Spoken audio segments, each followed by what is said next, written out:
How do they do it? Why do they do it? Riding and crashing and riding and winning and always faster and faster.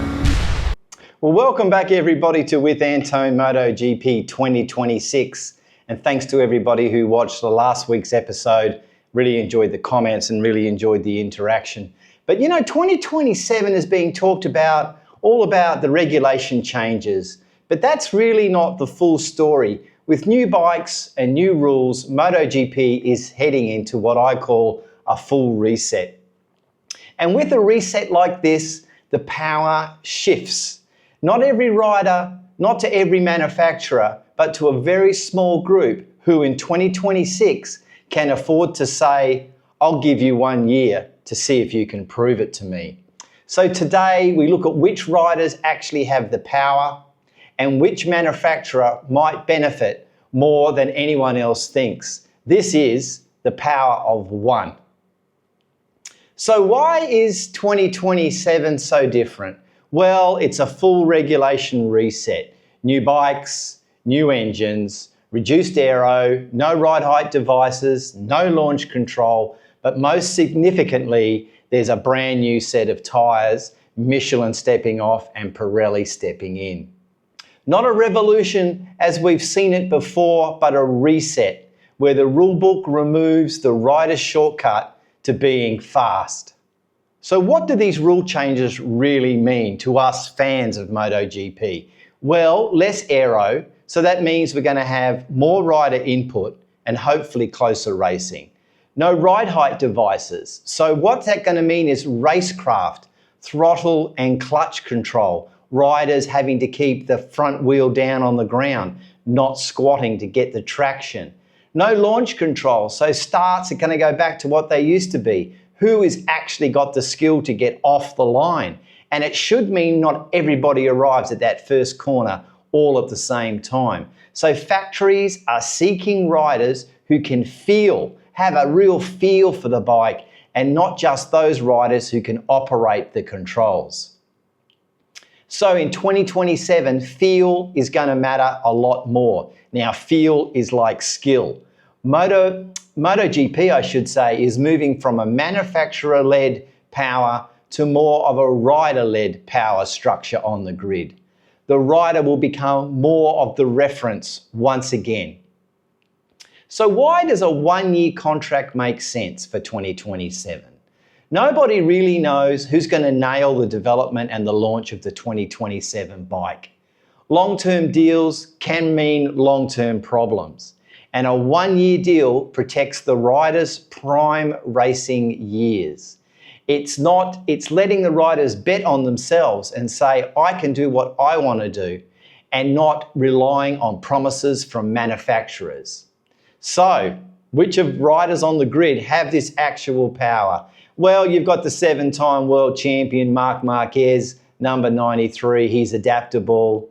He gives great feedback. He's a great development rider. And he has complete freedom to choose to do whatever he wants. If he wants a 1-year deal, everybody wants to sign him. The other one I think has the power is Fabioquartararo.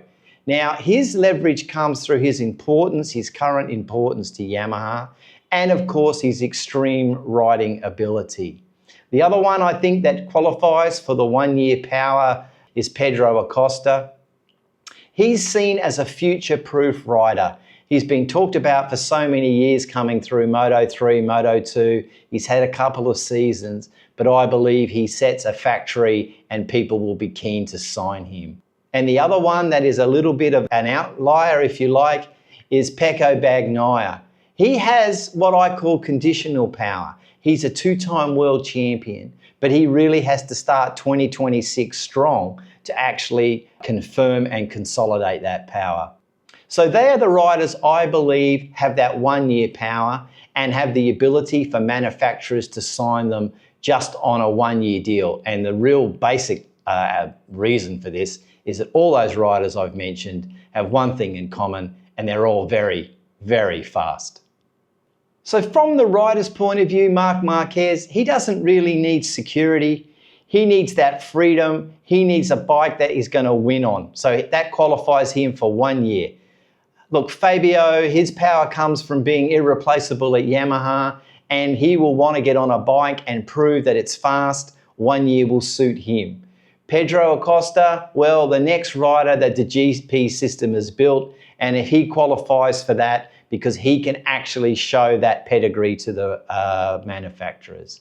And look, if Pecco actually asks for a 1 year contract, it's a huge statement for him. It really says, I am backing myself. Okay, it's an empowering thing for Pecco if he chooses that way. So who doesn't it work for? Well, anyone who's running in the mid-pack at the moment, that doesn't work for. It doesn't work for rookies who need time to gain experience. And it doesn't work if you're seen to be a development rider. You know, someone like a Marini or someone like a Jack Miller, although Miller's the king of 1 year deals, it should be said. So a 1 year contract for those guys is really not going to work.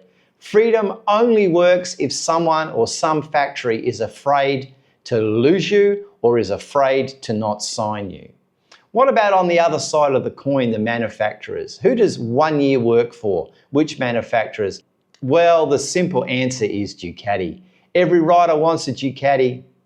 They've got the depth, they've got the philosophy, and they have the confidence, and they've got Gigi Dall'Igna, who's the master of development.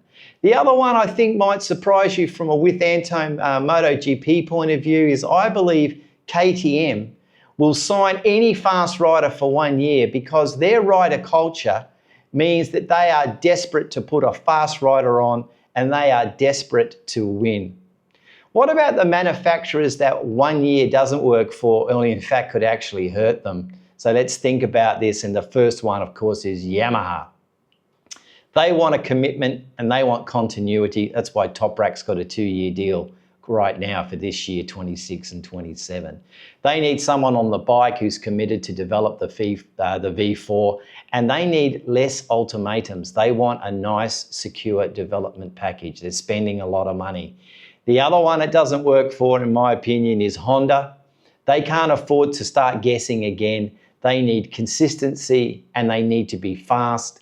And they are trying to redefine HRC with the office in Europe and the development to prove that they are stable for the years to come. The other one for me personally, I don't think it works for Aprilia. They're very time sensitive, and the danger is not about maybe not being able to have a rider for 2 years, but it's about momentum for KTM. It's about timing, and it's about them continuing to build what they have created in 2025. The final player in a 1 year, the power of one, I think we've got to talk about owners and we've got to talk about Liberty Media. So what do Liberty Media want? Well, they want profits, so let's put that straight on the table. But instability and change drives engagement. It builds strong stories, it builds excitement. Who's coming? Look at this year with Toprak arriving. Something new, it's exciting. Signings every year is good for interest and it puts more eyeballs on the sport. What if questions are the best for Liberty? Rider change and what if drives interest. So the power of one. 2026 is going to really expose who has that power, who actually makes the decision, who's brave enough to do the 1 year contract. So the question is not who will have the best 2027 bike, because nobody really knows the answer to that. We can only guess. It's who's got the freedom to walk away if they get on a bike that's wrong and not working. 1 year contracts won't work for everybody, but for the best, they are not risking, they are gaining leverage. So who do you think holds the power? Who do you think holds this pre-season and maybe the first 3 to 4 rounds? And who holds this power of 1 year? Do you think it's a marcmarquez, a fabioquartararo, a pedroacosta? Do you think it's a Ducati or a KTM? Anyway, why don't you drop your thoughts down below? I'd love to have a conversation about this. And if you've enjoyed this episode, I'd love to get a thumbs up. And if you feel that maybe you know someone in MotoGP that might like this episode, or someone who's getting into MotoGP, then why don't you share this episode around? All right, well, that's it for this week. So thanks for watching and I'll see you again real soon. Okay, bye-bye.